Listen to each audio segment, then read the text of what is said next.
Shalom, shalom, bien-aimés dans le Seigneur, partout où vous êtes, que la grâce du Seigneur soit avec vous. Mon nom c'est Paul Ariel Malimutoto, je suis serviteur de Dieu, le pasteur principal de l'église LGC ici à Cleveland, Ohio, aux États-Unis.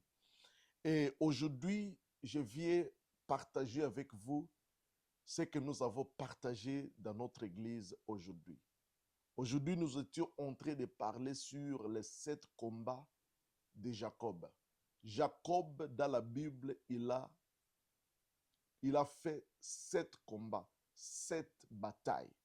Et nous avons dit que Jacob avait une destinée. Il y a des paroles qui ont été dues sur sa vie. Il y a un chemin tracé et prédestiné par Dieu qui était devant lui, mais pour qu'il puisse entrer dans sa destinée, dans des choses, pour qu'il puisse jouir ou vivre les choses qui ont été dites sur sa vie, il devait combattre 7 combats. Et nous avons dit que dans la vie, il y a 3 grands combats que nous devons combattre. Le premier combat, c'est le combat de la destinée. Le deuxième combat, c'est le combat du sang. Et le troisième combat, c'est le combat que toi-même, tu t'attires dans la vie. Le combat de la destinée, le combat du sang et le combat que toi-même, tu t'attires. Alors, par rapport à Jacob, nous avons commencé à parler sur le combat de la destinée. Et nous avons dit que dans le combat de la destinée, il y a 7 petits combats, mais qui sont des grands combats que nous devons combattre pour jouir de la destinée que Dieu avait planifiée sur notre vie. Et nous avons parlé de ces 7 combats par rapport à la vie de Jacob. Nous n'avons pas encore parlé de 7 combats. Aujourd'hui, nous avons parlé seulement d'un seul combat que Jacob a subi, le premier combat de Jacob.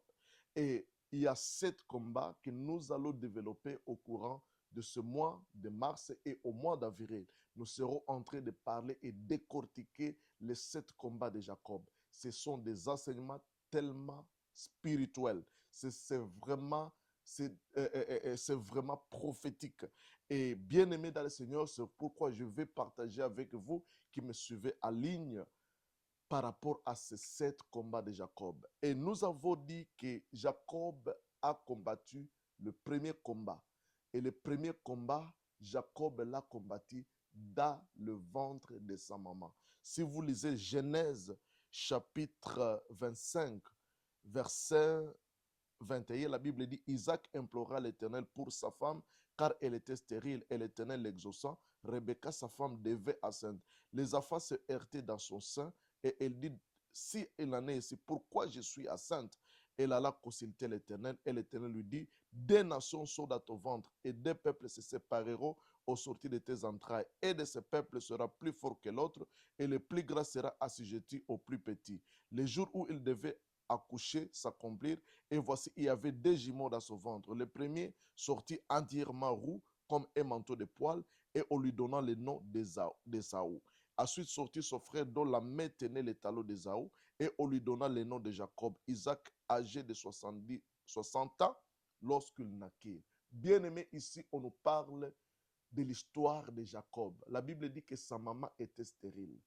Et son père, qui est Isaac, implora l'Éternel en faveur de sa femme.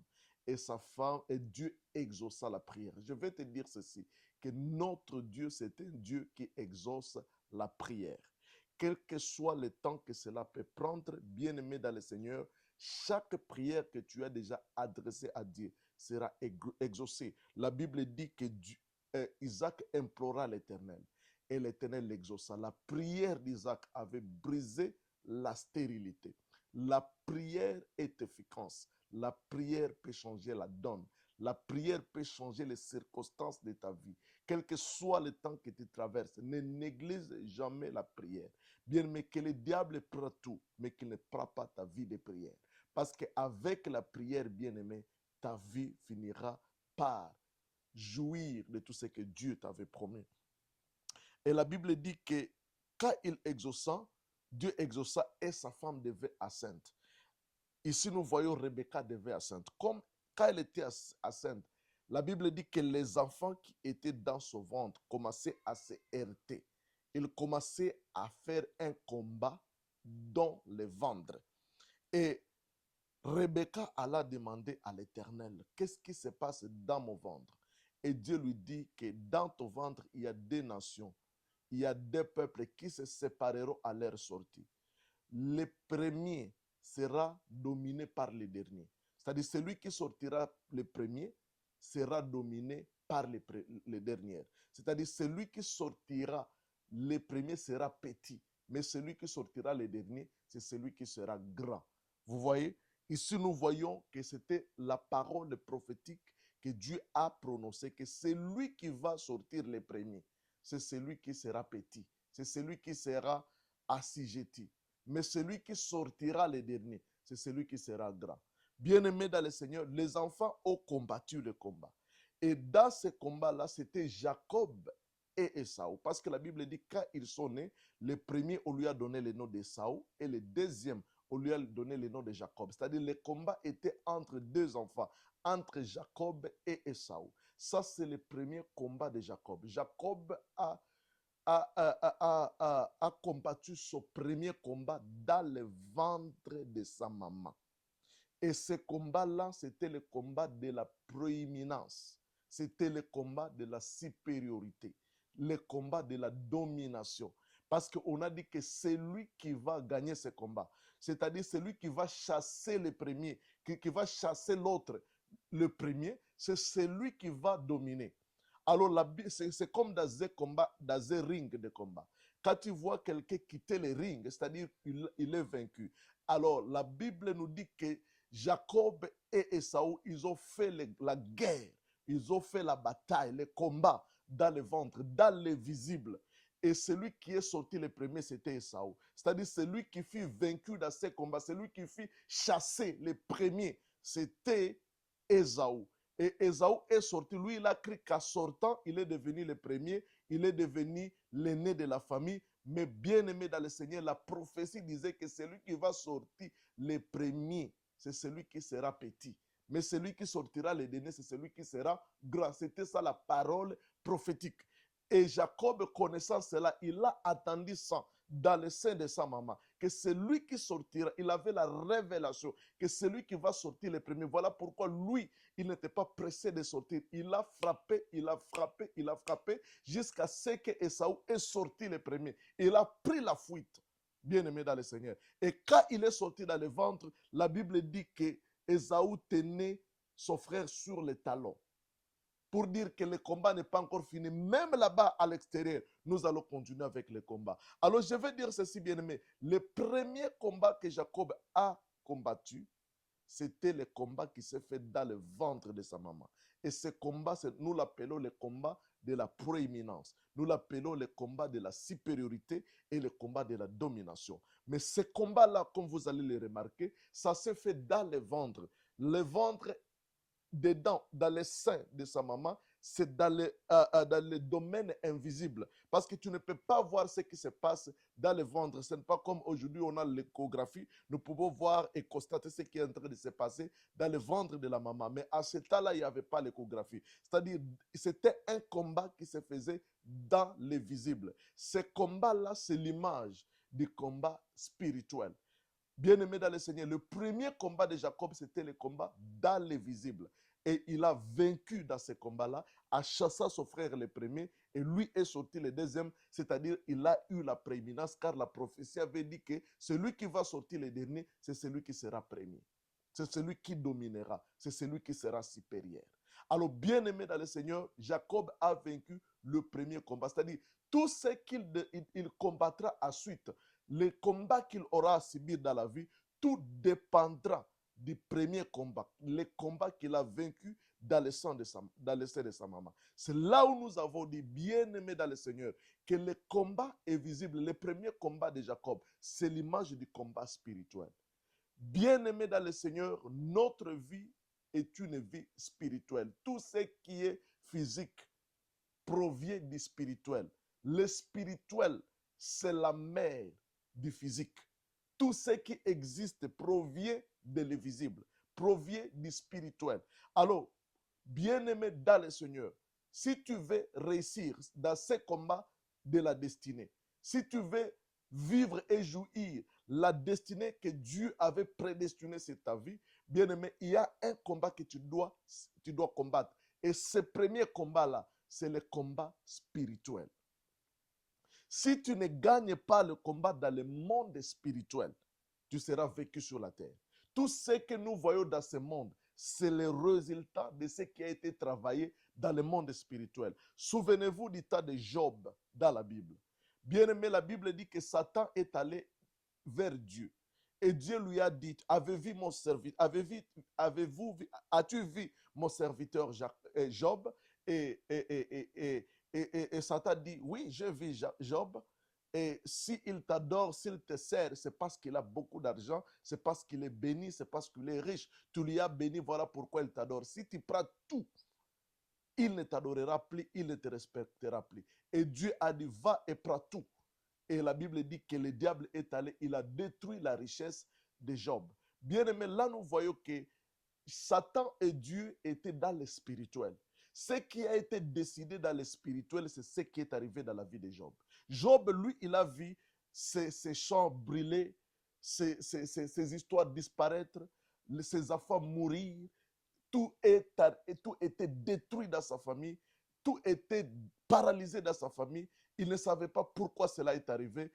Sans le savoir, c'était ce qui a été décidé dans le spirituel. Bien aimé, il y a beaucoup de choses qui arrivent dans la vie de plusieurs. Ça peut être dans ton foyer, tu vois des problèmes, tes enfants, ils ne t'écoutent pas. Il y a la pauvreté, il y a les échecs, tu touches à ceci ou à cela, ça ne réussit pas. Bien aimé dans le Seigneur, il faut monter dans la dimension spirituelle. Parce que bien aimé, si tu es vaincu dans le spirituel, tu seras vaincu sur la terre. Bien aimé dans le Seigneur, si Esaü n'a pas réussi, parce que jusqu'à aujourd'hui, nous ne connaissons pas l'histoire d'Esaü. Mais aujourd'hui, même si tu vas à la télévision, on est en train de nous parler d'Israël. Israël, c'était Jacob d'abord. Jacob, Dieu lui a donné le nom d'Israël. Son nom est devenu Israël. Il a engendré 12 tribus et 12 enfants. Et ces 12 enfants sont devenus 12 tribus d'Israël. Ils sont devenus la nation d'Israël. Et aujourd'hui, c'est le pays d'Israël. Jusqu'à présent, après plus de 5000 ans, nous continuons à parler de Jacob. Pourquoi? Parce que, bien aimé dans le Seigneur, il avait combattu un combat et il avait vaincu le combat. Bien aimé, quand tu combats le combat spirituel et que tu gagnes les batailles dans le monde spirituel, tu vas dominer sur la terre. Tu vas avoir la supériorité sur la terre. Bien aimé, si tu veux vaincre sur la terre, tu dois quitter la dimension charnelle. Tu dois quitter la dimension de la chair. Tu dois monter dans la dimension spirituelle. C'est dans la dimension spirituelle que les choses se passent. C'est là où nous parlons de la spiritualité. Bien-aimé dans le Seigneur, si tu ne montes pas dans la dimension de la spiritualité, tu seras vaincu, tu seras victime de l'ennemi. Tu seras victime du diable et le diable va te dévorer. Tu seras la proie du diable. Satan va t'écraser. Mais bien aimé dans le Seigneur, tu dois monter dans le spirituel. Ceux qui réussissent dans ce monde, bien aimé, que ce soit le riche ou les riches, ce sont des gens qui ont réussi d'abord dans la dimension spirituelle.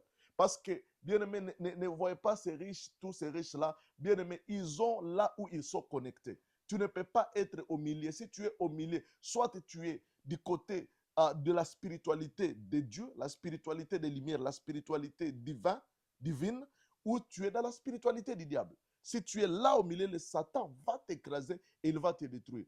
La vie est spirituelle. Tu dois vivre les accidents que nous voyons, les morts subites que nous voyons, les maladies que nous voyons, les tourbillons que nous voyons, les désastres que nous voyons dans ce monde, les guerres que nous voyons, les tueries, les massacres que nous voyons. Bien aimé, tout cela est orchestré dans le monde spirituel. Tout cela est programmé dans le monde spirituel. Alors si toi, tu n'es pas spirituel et tu n'arrives pas à opérer dans la dimension spirituelle, bien aimé, tu vas être victime de choses qui est programmée dans le monde spirituel. Quand Job était sur la terre, il ne savait pas qu'il y a quelque chose, il y a une réunion qui est en train d'être faite à sa faveur. Bien-aimé dans le Seigneur, tu dois te poser la question. Quand tu es en train de marcher sur la terre, tu es ici sur la terre, qu'est-ce qui est en train d'être programmé dans le spirituel? C'est là où toute chose se programme dans la vie.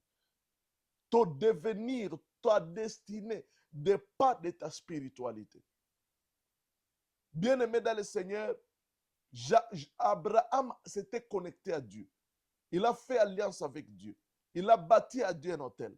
Et toute sa destinée, toute sa génération, jusqu'à présent, ils sont en train de jouir de l'alliance que Abraham, dans la spiritualité, avait fait avec Dieu.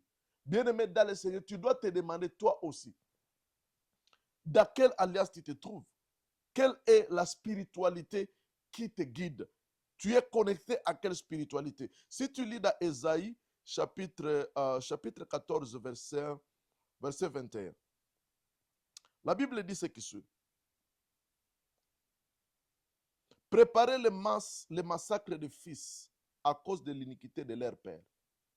Préparez les massacres des fils à cause de l'iniquité de leur père. Qu'ils ne se relèvent pas pour conquérir la terre et remplir le monde d'ennemis. La Bible dit préparez les massacres des fils. Il y a des gens dont leur destinée, ils sont destinés à être massacrés. Ici, nous voyons les enfants qui n'étaient pas encore nés. Mais la Bible dit que avant même qu'ils naissent, nous devons les massacrer.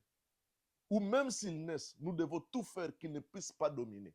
Il y a des gens dans leur vie, ils ne peuvent pas réussir dans la vie parce que dans le monde spirituel, il y a ce qui a été dit, comme ces enfants, préparez-les au massacre. Ils n'étaient pas encore nés. Ils sont arrivés dans le monde, mais il y avait quelque chose déjà qui était déjà programmé contre leur vie pour qu'ils ne se relèvent pas, pour qu'ils ne puissent pas dominer. Bien-aimés, voilà pourquoi vous devez assainir votre environnement spirituel. Vous devez assainir, vous devez vous connecter, vous devez être spirituel. Vous devez avoir les yeux spirituels, les oreilles spirituelles, la sensibilité spirituelle. La vie est spirituelle. Parce que nous entretenons souvent ce corps. Nous sommes plus charnels dans le corps que d'être dans le spirituel. Bien-aimés, souvenez-vous que Adam dans la Bible, ils étaient spirituels avant d'être charnels. Mais quand ils ont péché, ils ont tombé dans les charnels. Mais avant cela, ils ne voyaient pas, ils n'étaient pas conscients de leur chair. Ils ne savaient pas même qu'ils sont nés. Alors, ils étaient là dans le spirituel. Ils voyaient les choses dans le spirituel. Ils avaient l'œil spirituel. Ils avaient l'autre œil que nos deux œils. Parce que nous avons des œils, des yeux, mais il y a l'autre œil spirituel. Je ne dirai pas troisième œil, parce que si je dis ça, vous allez vous révolter. Oh non, non, non, non, il parle de troisième œil. Mais la Bible dit que les 7 esprits, ce sont les 7 yeux de l'Éternel. Dieu avait 7 yeux. C'est-à-dire, s'il y a 7 yeux, il y a le premier œil, il y a le deuxième, il y a le troisième œil. Quatrième, cinquième, jusqu'au septième. Alors, le troisième, à partir du troisième œil, nous entrons dans la dimension spirituelle. Beaucoup de gens sont ils regardent seulement avec les yeux charnels. Mais bien aimés dans le Seigneur, nous devons opérer dans la spiritualité. Alors, nous avons dit que le premier combat de Jacob, c'était combat spirituel et c'était combat de la domination. Si tu n'arrives pas à gagner le bataille spirituelle, tu seras détruit sur la terre. Laissez-moi encore vous donner un autre verset. Nous sommes dans Exode 4, chapitre 18, verset 11. Exode chapitre 18, la Bible dit, chapitre 17, verset 11. Exode 17, verset 11. Il est écrit ce qui suit. Lorsque Moïse élevait sa main, Israël était le plus fort. Et lorsqu'il baissait sa main, Amalek était le plus fort. Ici, nous voyons la Bible dit que lorsque Moïse élevait ses mains, Israël était fort. Et lorsqu'il baissait sa main, c'est Amalek qui était fort. Ici, nous voyons que c'était le combat entre Israël et les Amalécites. Et Israël est allé à la bataille charnelle avec comme chef Josué. Ils ont commencé à faire le combat dans les champs de bataille, un combat physique. Mais la Bible dit que Moïse est monté à la montagne. Et la Bible dit que lorsque Moïse élevait les mains, Israël était fort. Mais quand il baissait les mains, c'est les Amalécites, les ennemis, qui devenaient forts. C'est-à-dire, le combat que Israël faisait dans la chair, sur les champs de bataille, la victoire au champ de bataille, la victoire physique des enfants d'Israël sur les Amalécites dépendait de ce que Moïse faisait à la montagne, dans le spirituel. Quand il élevait les mains, Israël était fort. Mais quand il baissait les mains, c'est les Amalécites qui étaient forts. C'est là où nous voyons que la victoire qu'Israël avait physiquement dépendait de ce qui était en train d'être fait dans le spirituel par Moïse. Bien-aimé, si tu veux réussir dans ta vie, la victoire commence dans le spirituel. C'est là où les choses se travaillent. Si dans le spirituel tu es faible, sur la terre tu n'auras pas, dans le physique tu seras faible. Si tu ne gagnes pas tes batailles dans le spirituel, même ça, sur la terre, tu ne gagneras pas les batailles. Si tu ne bâtis pas ta maison dans le spirituel, tu ne bâtiras jamais la maison dans le monde physique. Si tu n'as pas l'argent dans le monde spirituel, tu n'auras pas l'argent dans le monde physique. Tout ce que tu as besoin, tu dois le gagner d'abord dans le spirituel avant que cela se manifeste. Donc tout commence, la Bible dit qu'au commencement, Dieu créa le ciel et la terre. Le ciel, premièrement, nous voyons le spirituel, après c'était la terre. Et la Bible dit, Dieu dit, c'est le spirituel, et Dieu vit. C'est-à-dire, Dieu a prononcé la parole, et la parole est spirituelle, et il a vu ce qui est physique. Bien aimé, tout commence dans le spirituel. C'est là où j'ai dit, le spirituel, c'est la mère du physique. Alors, le premier combat de Jacob qu'il a combattu, c'est le combat de la proéminence. Le premier combat, c'était dans le ventre de sa maman. Et il a vécu ce combat parce qu'il était celui qui a chassé son frère en premier. Et la prophétie disait, celui qui sortira le premier sera dominé par celui qui sortira le dernier. Alors, Jacob a vaincu le premier combat. Alors, c'est ça ce que nous avions à partager sur le premier combat de Jacob. Que Dieu vous bénisse. Nous allons parler sur le deuxième combat. Premier combat retenu, c'est le combat de la prééminence. Et ce combat, c'est un combat spirituel. Toute ta vie dépend de ce combat. Si tu ne gagnes pas ce combat, tu seras victime de beaucoup de combats. Quand Esaü a échoué face au combat spirituel ou le combat dans le sein maternel, il a été effacé à la carte. Aujourd'hui, nous ne connaissons plus l'histoire des enfants d'Esaü et sa génération parce qu'ils ont été vaincus. Si toi tu es vaincu, ta génération sera, toi-même tu seras vaincu et ta génération sera vaincue. Voilà pourquoi tu dois combattre même pour ta famille. Parce que si tu gagnes les batailles, même après ta mort, ta famille aura une vie assurée. Que Dieu te bénisse. Amen. Bye bye.